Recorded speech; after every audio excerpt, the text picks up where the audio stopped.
Quiero invitarles a abrir la palabra del Señor en la segunda carta a Timoteo, capítulo 1, versículos 11 al 18. El día de hoy vamos a tener un mensaje más breve. Usted espero que me crea este día, ¿cierto? Ya me conocen algunos, no me es tan fácil.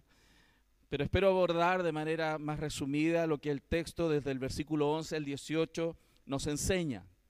Así que quiero animarle a que tenga frente a usted la palabra, por favor, y leamos en el nombre de Jesús. Dice así: del cual yo fui constituido predicador y apóstol y maestro de los gentiles, por lo cual asimismo padezco esto, pero no me avergüenzo, porque yo sé a quién he creído, y estoy seguro de que es poderoso para guardar mi depósito para aquel día. Retén la forma de las sanas palabras que de mí oíste en la fe y amor que es en Cristo Jesús. Guarda el buen depósito por el Espíritu Santo que mora en nosotros. Ya sabes esto, que me abandonaron todos los que están en Asia, de los cuales son Fígelo y Hermógenes. Tenga el Señor misericordia de la casa de Onesíforo, porque muchas veces me confortó y no se avergonzó de mis cadenas, sino que cuando estuvo en Roma me buscó solícitamente y me halló. Concédale el Señor que halle misericordia cerca del Señor en aquel día, y cuánto nos ayudó en Éfeso, tú lo sabes mejor. Señor, esta es tu palabra y te ruego que en esta mañana, Dios, me ayudes, me des sabiduría para expresarla, para compartirla y ser fiel a lo que el texto nos propone, nos enseña y pueda ser de edificación para todos los que estamos en esta mañana aquí, Señor. Tú has elegido que un hombre imperfecto predique tu palabra perfecta para que la gloria sea tuya, Señor. No somos dignos en nosotros mismos. Solo en los méritos de Cristo nos presentamos, vivimos, predicamos y hacemos todo lo que hacemos, Señor. Y te ruego, Dios, que tú confirmes tu palabra en el corazón de todos quienes hoy aquí nos acompañan, Señor. En el nombre de Jesús oramos. Amén. Como estudiábamos la semana pasada, iniciamos la segunda carta a Timoteo y vamos a estar durante todo el verano estudiando la carta. Y quiero animarles a que la lean, por favor, que lean, que sean diligentes en casa de estar estudiándola, para que también cuando usted llegue aquí al sermón no sienta esa experiencia de que el predicador saca un conejo de un sombrero, sino que usted ya ha leído, usted conoce la palabra y el Señor está complementando a través de los predicadores lo que el Señor a usted también le está hablando de manera regular, porque el Señor nos dio la palabra no solo a los predicadores, sino a todo creyente que cree que la Biblia es la palabra del Señor. Y cuando nos ponemos en esa realidad y estudiamos la carta a Timoteo, nos damos cuenta que estamos frente a una carta muy pastoral, muy personal, de un apóstol que ama a Cristo, que ama al Señor por sobre todas las cosas y se muestra en su vida, su testimonio, pero también no solo que ama al Señor, sino que ama todo lo que Él ama. Y una de las cosas que ama el Señor, evidentemente, es la iglesia de Cristo. Y es por eso que Pablo se sacrificó y predicó y fue un hombre muy esforzado en la predicación del Evangelio. Particularmente lo que sabemos a través de la historia, como también de la palabra del Señor, fue un hombre que predicó a los gentiles. Principalmente en lo que hoy día conocemos como la zona de Turquía, que eso se llamaba la zona de Asia. Ponto, Galacia, Frigia y varios sectores en esa época. Pablo recorrió todo eso esforzándose, plantando muchas iglesias. Luego saltó a Grecia, incluso sabemos que llegó a Roma. Por lo tanto, vemos a un hombre apasionado por Dios, apasionado por la palabra del Señor, apasionado por el Evangelio, pero también apasionado por cuidar la iglesia de Cristo. Y un representante de la iglesia de Cristo era Timoteo. Timoteo, un hombre joven, un hombre que tenía características físicas un poco disminuidas, tenía cierta tendencia a estar enfermo. Por otro lado, era tímido y Dios le había encomendado la misión de pastorear una iglesia. Por lo tanto, Pablo le da instrucciones a él en estas cartas de cómo hacer y cómo seguir adelante con el cuidado de la iglesia de nuestro Señor. Y lo que vimos la semana pasada, y si usted lo recuerda, y si no, le animo a ver el sermón en los videos, vemos cómo Pablo está tratando de reforzar en el corazón de Timoteo la pasión por el Evangelio, de cuidar lo que se le ha transmitido. Porque de generación en generación la verdad del Evangelio ha sido transmitida. Si usted hoy día está escuchando el Evangelio, es porque hombres y mujeres atesoraron la palabra en el pasado, cuidaron el mensaje y transmitieron ese mensaje a las siguientes generaciones. Y eso es lo que vemos aquí. Vimos la semana pasada cómo era importante tener ciertas recomendaciones para que eso suceda. Hablamos de cuidar la verdad, de estudiar la verdad, de tener cuidado con las juntas, de lo importante también que es la familia, cómo la familia debe predicar, cómo la familia debe enseñar localmente en el seno de ese hogar, transmitir la verdad de la palabra del Señor a los niños. Vimos cómo Timoteo fue impactado por su propia familia en ese sentido, pero también vimos cómo un amigo cercano también puede impactarle, en este caso como Pablo fue de gran influencia para su vida. Pero en esta sección lo que vamos a ver es cómo Pablo, intentando seguir reforzando esta idea, explicándole a Timoteo que la vida del ministerio no iba a ser fácil, que predicar el evangelio, creerlo, vivirlo y expandirlo es un trabajo arduo, que tiene sacrificio, que tiene oposición, pero que vale la pena. Y quiero usar un ejemplo. Usted se levanta todos los días a trabajar y se esfuerza y en buen chileno se saca la mugre, porque usted quiere darle lo mejor a su familia. Cuando hay algo que vale la pena hacer, cuando hay algo que vale la pena cuidar, nosotros nos esforzamos. Y cuando entendemos qué es el evangelio, cuando entendemos por qué es importante transmitir y enseñar la palabra del Señor a nuestros hijos y a todo aquel que esté cerca de nosotros, nos vamos a esforzar. Y Pablo usa en esta sección, usa su propia vida de ejemplo, porque evidentemente todos sabemos ese dicho muy chileno, ¿no? No seas como el cura Gatica, que predica y no practica. Claro, porque tú puedes decirle muchas cosas a tus hijos sobre Dios. Tú puedes decirle que Dios es importante, tú puedes decirle que hacer lo que Dios dice es importante, pero tu propia vida tiene que ser testimonio de eso también. Y Pablo le estaba mostrando a Timoteo también que él había sido un ejemplo para este hombre, para Timoteo, este joven, y tenía que tomarlo. También le habla sobre las responsabilidades que tenía que tomar Timoteo sobre el evangelio cuando le ha sido transmitido. Pero también vamos a ver aquí las desilusiones y las alegrías que también puede vivir aquel que se ha propuesto predicar y enseñar el evangelio. Y esto no solamente me refiero a los pastores, sino todo cristiano que cree en el evangelio, que cuida el evangelio y que quiere transmitir el evangelio a las siguientes generaciones. Hay cosas que van a ser alegres, pero hay cosas que no van a ser tan alegres, porque el mundo no es simple. La vida no es simple. Entonces vamos primero a ver lo que el verso 11 y 12 nos dice, ¿no? La responsabilidad de Pablo por el evangelio. ¿Cómo era Pablo como modelo para Timoteo? Dice, del cual yo fui constituido predicador, apóstol, maestro y maestro de los gentiles, por lo cual asimismo padezco esto. Pero no me avergüenzo porque yo sé a quién he creído y estoy seguro de que es poderoso para guardar mi depósito para aquel día.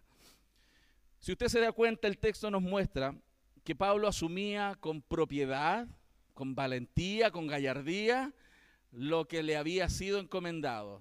Dios puso al apóstol Pablo como un predicador del evangelio, como un apóstol, que es ese rol muy singular que tuvieron algunos hombres, los 12 apóstoles en el periodo de Cristo, y también como maestro a los gentiles. Los gentiles son todo aquel ser humano que no era judío en esa época. Todos nosotros seríamos gentiles. Todos aquellos que no eran del pueblo hebreo eran llamados y denominados gentiles. No porque eran tan gentiles, ¿no? Sino que era una denominación para aquellos que no eran hebreos. Qué interesante, porque aquí Pablo muestra que él fue designado en ese rol de manera soberana. No es que él se autodenominó apóstol. Él no se denominó maestro de la iglesia. Dios lo llamó. Dios llamó a ese hombre para predicar el evangelio y fue llamado a recibir el contenido del evangelio. A él le fue revelado de manera muy singular el evangelio para poder depositarlo en otros corazones. Hermano, el trabajo que hizo el apóstol Pablo, al igual que otros, fue muy importante, pero singularmente el apóstol Pablo se destaca. Se le reconoce como el mayor de los apóstoles, porque el impacto en la vida y incluso en la historia ha sido tan grande. Hermano, vuelvo a repetir esa idea. Usted y yo estamos aquí por probablemente el trabajo que comenzó con el apóstol Pablo. Entonces tenemos que dar gracias porque pueden haber hombres y mujeres que son ejemplo para nosotros. Y en ese sentido hay una aplicación práctica. inmediatamente para nosotros. Cuán grande ejemplo es usted para los que están al lado suyo. Y eso es un desafío para todos nosotros, un desafío grande. Cuán apasionados por Dios somos nosotros y cuánto de eso nuestros hijos y nuestra familia y nuestros vecinos pueden ver. Porque eso se nota, se ve, no es subjetivo, no es una idea, es algo muy concreto. Una persona apasionada que está convencida en su corazón se le nota. Y qué importante es darnos cuenta que en la vida de un niño, en la vida de un joven, en la vida incluso de un familiar es muy importante tener buenos modelos del Evangelio. Recordemos que este apóstol Pablo había sido perseguidor de la iglesia, andaba detrás de la iglesia, quería matar a los cristianos. Él era un fariseo de fariseos. Él quería eliminar lo que él consideraba una secta naciente dentro del judaísmo. Sin embargo, Dios lo llamó. En Hechos capítulo 9, él ya se muestra cómo él llama a Ananías, un anciano que había nacido de nuevo, creyente del Evangelio, y le dice: hey, te voy a poner en contacto con el apóstol Pablo para que lo entrenes. Y dice la Escritura en Hechos 9:15: ve, porque instrumento escogido me es este, para llevar mi nombre en presencia de los gentiles. Dios lo llamó, y de reyes y de los hijos de Israel, porque yo le mostraré cuánto le es necesario padecer por mi nombre. Evidentemente a nadie le encanta padecer, nadie le encanta sufrir por lo que hace. Pero vuelvo a repetir, cuando hay algo que vale la pena, todos sufrimos, somos capaces de sacrificarnos.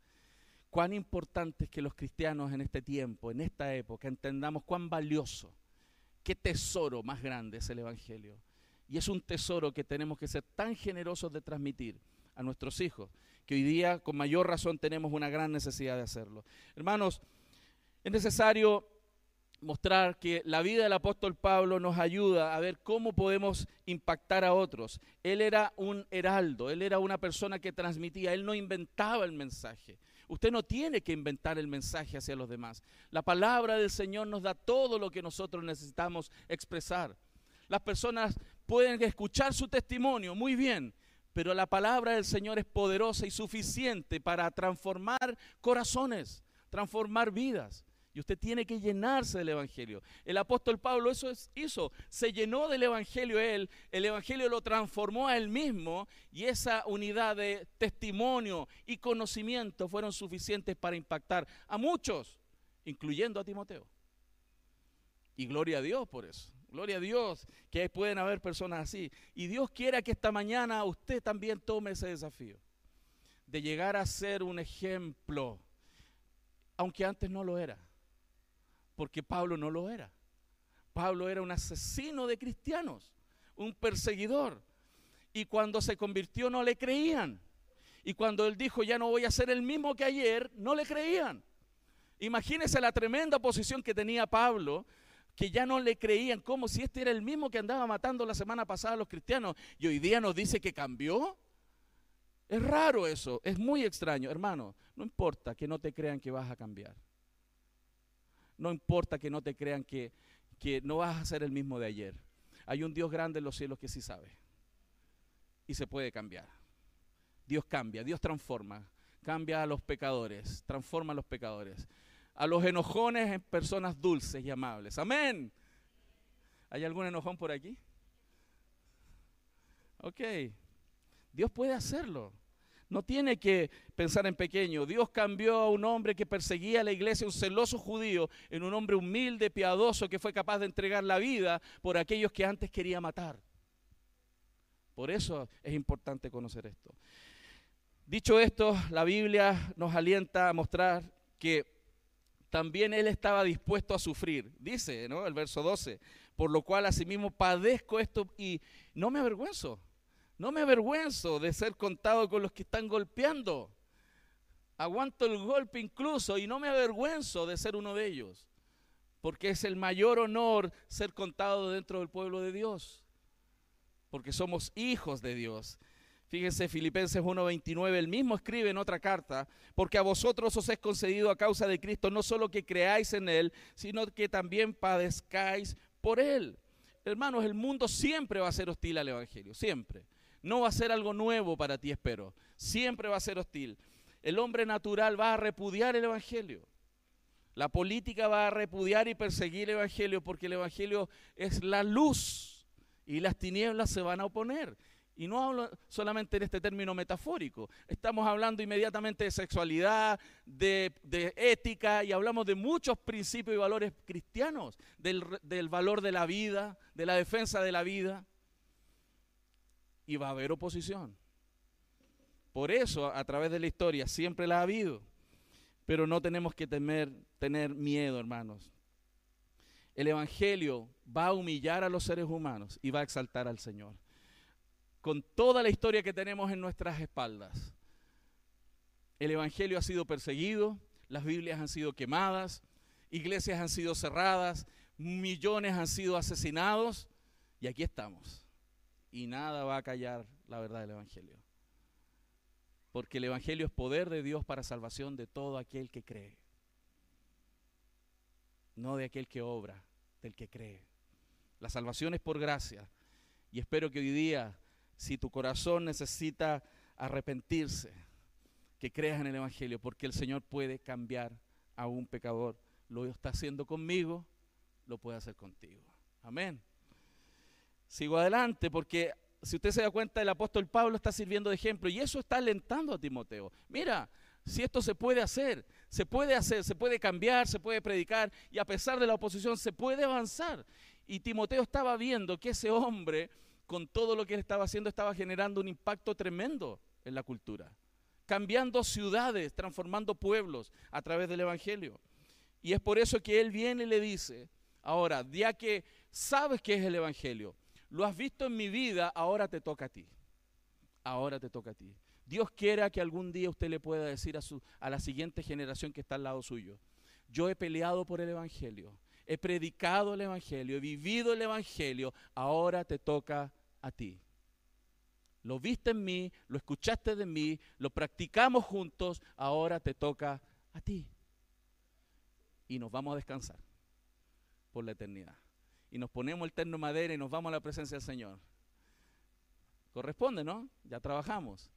Pero hágalo. Y qué precioso aquel día que usted pueda transmitir eso a la siguiente generación. Y hermanos, que usted puede haber todo en contra hoy día. Hermanos, trabaje por eso. Esfuércese por eso. Esfuércese por conocer el evangelio, enseñar el evangelio, vivir el evangelio y predicarlo en todo lugar. Porque eso va a impactar. ¿Sabe por qué? No por tanta fuerza que usted y yo tengamos, porque Dios respalda su palabra.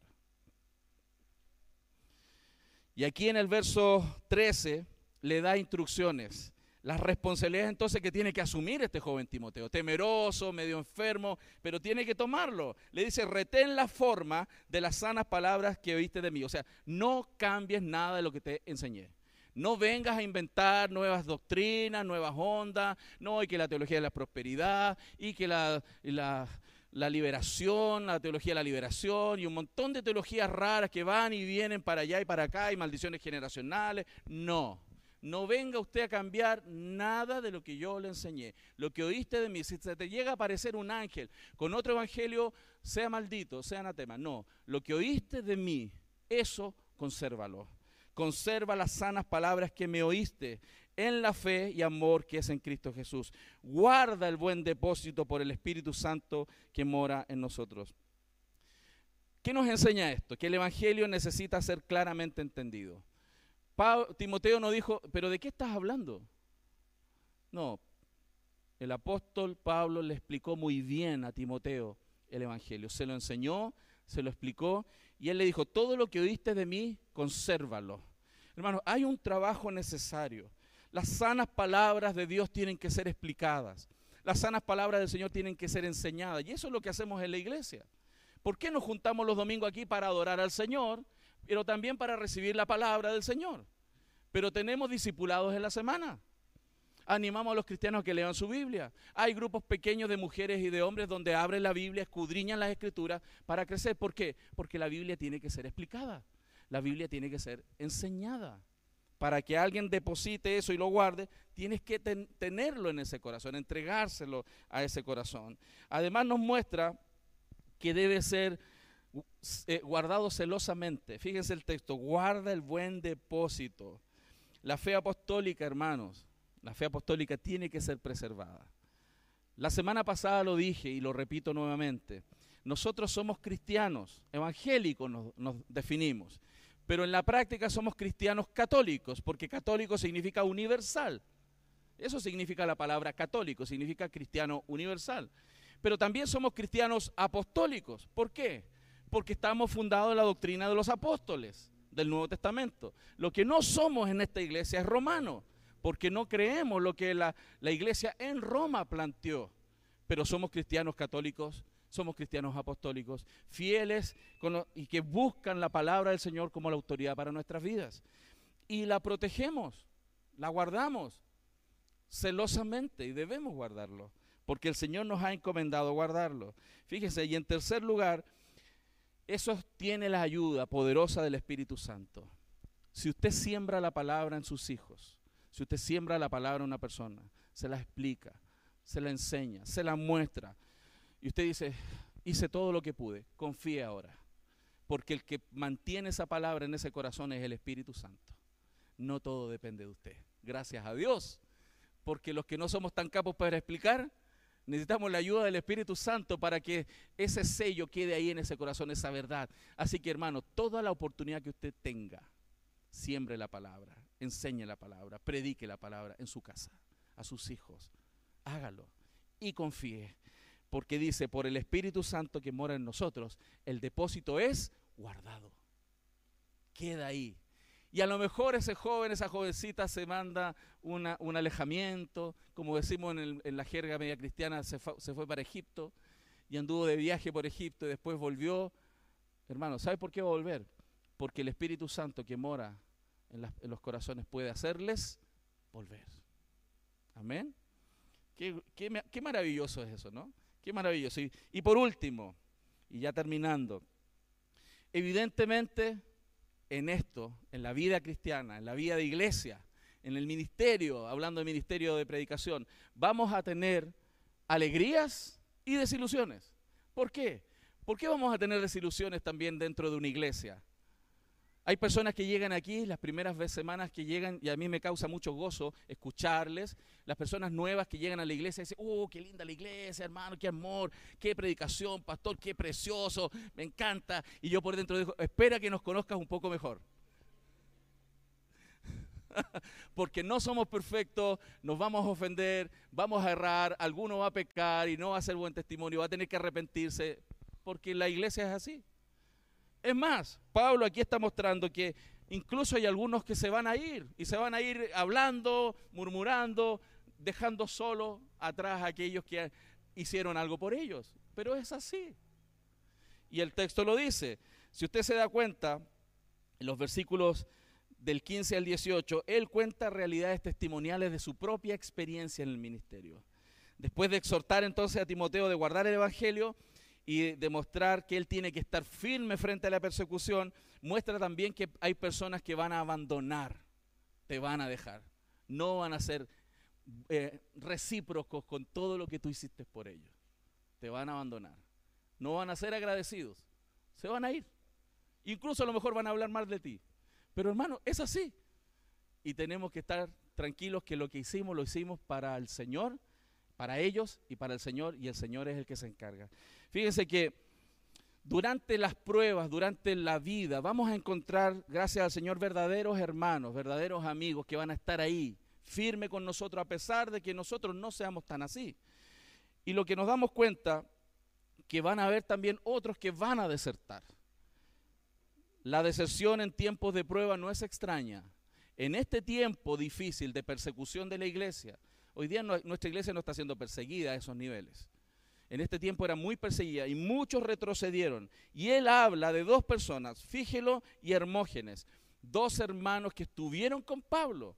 Se les describe en textos anteriores, hermanos, pero sabemos que en la época cuando Nerón comenzó a perseguir a los cristianos después que fue incendiada, en el año 64, algunos dicen, como decía la semana pasada, que fue Nerón mismo quien incendió la ciudad, pero la historia reconoce que se culpó a los cristianos del incendio de Roma. Coincidentemente, providencialmente, 4 de los 14 barrios que no se quemaron en la ciudad eran de cristianos. Y los otros 10 barrios que se quemaron no lo eran. Entonces era la coartada especial para perseguir a los cristianos y comenzó una persecución, una de las más sangrientas de la historia, donde cuenta la historia universal, también está registrado, ¿no? Hay buenos historiadores seculares que muestran que habían decenas y miles de cruces con cristianos colgados, quemados, siendo asesinados por su fe. En ese tipo de persecución hubieron muchos que retrocedieron. A pesar de que habían estado con Pablo, a pesar de que habían plantado iglesias con Pablo, que habían sido líderes en las iglesias con el apóstol Pablo, retrocedieron. Es muy posible que ellos al ver la realidad intentaran arrancar. Saben, hermanos, es muy posible que todos los ojos vieran algo terrible, pero hermanos, los ojos de la fe no retroceden. Los ojos de la fe no retroceden. Debe haber parecido para ellos que el evangelio se iba a exterminar. A ese nivel era la persecución. Pero los ojos de la fe no retroceden. En una deserción masiva, queridos, muchos trataron de arrancar, pero gloria a Dios porque otros no lo hicieron. Los que no lo hicieron ayudaron a preservar el evangelio para que nosotros lo escuchemos. Van a haber entonces personas que retroceden, que hablan mal, que salen arrancando, pero hermanos, van a haber otros que en tiempo de prueba son leales. Y uno de ellos que está aquí en la escritura preciosa es Onesíforo. No me gustaría ponerle así a mi hijo, pero es un nombre, ¿no? No podemos criticar ese nombre, ahí está, pero yo no le pondría así a mi hijo, ¿no? Onesíforo. Pero más allá del nombre, lo hermoso, a pesar del nombre, es su carácter. El carácter de Onesíforo. Y me encantaría ser como él. Y que la iglesia estuviera llena de Onesíforos. Pero no que no se llamen así. Pero que sean como él. Como él era. Como era Onesíforo. Y eso es parte de lo que hace el evangelio en un corazón. ¿Qué es lo que hace? Fíjense lo que él hizo. Por verso 16. Porque muchas veces me confortó. Y no se avergonzó de mis cadenas. No se avergonzó del estado y la evaluación que tenían del apóstol Pablo. No se avergonzó de ser contado con él. Es más, lo confortó. Él sirvió a Pablo de muchas maneras, pero fue un hombre que animó a Pablo, que no lo abandonó, que siguió animándole, a pesar de que todo se veía en contra. O sea, hay muchos que retroceden cuando las cosas se ven en contra. Cuando las cosas se ponen difíciles, muchos retroceden. Pero él no, sus ojos de fe le determinaron a seguir permaneciendo. Es más, no solo a estar ahí, sino a animar al que estaba a cargo, Pablo. Y es precioso verlo aquí, porque de hecho la palabra que se utiliza para confortar tiene esa idea de aire fresco, de refrescar. Gracias a Dios hoy día tenemos aire fresco. Y es rico cuando hay una brisa en un día de calor, ¿no? Que te refresca. Cuando ya no soportas la presión del calor y que aparezca una brisa fresca, te conforta. Esa es la idea que el texto muestra de lo que Onesíforo era para el apóstol Pablo. ¿Y sabe por qué eso es posible? Porque hay hombres y mujeres que con el evangelio en sus corazones entienden lo importante de que hay personas que necesitan ser animadas. Hay personas que necesitan ser consoladas. Hay otros que necesitan ser reprendidos. Pero hay otros que necesitan ser tomados de la mano y ayudados a caminar. Gracias a Dios que hay hombres y mujeres en esta iglesia que son así. Y el desafío para todos los hijos del Señor que están en esta iglesia y también a todos aquellos que se vayan sumando es que el carácter de Cristo sea parte de nuestra existencia. Personas que aman, personas que animan, personas que consuelan, personas que ayudan. Porque si todo dependiera de mí, hermano, esta iglesia se va a las pailas. Gracias a Dios que hay muchos hombres y mujeres en esta iglesia que aman al Señor y aman a sus hermanos. Muestran ese carácter. Pero también Onesíforo era un hermano solícito. Fíjense, verso 17, cuando estuvo en Roma me buscó solícitamente y me halló. Lo interesante es que no sabían dónde estaba Pablo, lo tomaron preso y nadie sabía. Y este hombre se fue a Roma a buscarlo hasta que lo pilló. Ese hombre sí que era empeñado. Sí que cuando alguien está determinado a ayudar a alguien, cruza montañas. Se levanta de la cama, son las 3 de la mañana, no importa, salgo de mi cama y voy corriendo a ayudar a esa persona. Voy y lo socorro. Hermano, eso es parte del evangelio. Eso es el evangelio. Eso es el evangelio. Y qué bendición es tener hermanos así, que salen de su comodidad, de la comodidad de sus vidas, y cruzan las barreras de la comodidad y se van en torno de las personas que necesitan. Eso habla de que el evangelio está penetrando en el corazón. Amén. porque el evangelio es generosidad, el evangelio es ir más allá, es ayudar a los demás. Y último, Onesíforo era un amigo que cosecha de su siembra. Interesante porque el verso 16 y verso 18 muestra que 2 veces el apóstol Pablo le pide a Dios, tenga el Señor misericordia de él. Verso 18, concédale el Señor que haya misericordia al final de sus días. Ese fue un hombre que cosechó la bendición del Señor. Y Pablo lo testimonia y ruega por él, porque el que obra de acuerdo al evangelio siempre va a ser bendecido. Y no me refiero a la cantidad de dinero que podamos tener en el bolsillo. La bendición es mucho más amplia que la cantidad de dinero. Gozo, paz. Dios se encarga de nuestras vidas, se encarga de nuestras familias, se encarga de nuestros hijos, se encarga de todo, hermano, de todo nosotros. Pero sí caminamos en el evangelio. Reflexiones finales, con esto concluyo. ¿Qué podemos aprender en la práctica? Concluimos el primer capítulo de la carta a Timoteo y nos damos cuenta que la forma en que Pablo anima a Timoteo es a través del evangelio, de mostrarle lo valioso que es pasar el testimonio a la siguiente generación. También vemos que los ojos de la fe no retroceden. La Biblia es clara, mas el justo por la fe vivirá, y si retrocediere no agradará mi alma. Y por último, Jesús nuestro Señor es el mejor ejemplo de perseverancia y de confianza en el Padre, hermanos, cuyo fruto fue su glorificación y la salvación de todos nosotros. La Escritura nos enseña en Hebreos 12, y con esto termino. Por tanto, nosotros también, teniendo en derredor nuestra tan grande nube de testigos, despojémonos de todo peso y del pecado que nos asedia, y corramos con paciencia la carrera que tenemos por delante. Puesto los ojos en Jesús, el autor y consumador de la fe, el cual por el gozo puesto delante de él, sufrió el oprobio, sufrió la cruz, menospreciando el oprobio, y se sentó a la diestra del trono de Dios. Considerad, hermanos, a aquel que sufrió tal contradicción de pecadores contra sí mismo, para que vuestro ánimo no se canse hasta desmayar. El mayor ejemplo no es Pablo, aunque es un buen ejemplo. El mayor ejemplo no es Timoteo, aunque son buenos ejemplos. El mayor ejemplo no vas a ser tú, aunque puede ser un buen ejemplo. El mayor ejemplo es Cristo. Su perseverancia y su ejemplo ya debieran elevar nuestras convicciones a cómo debemos vivir el cristianismo en estos días. Amén.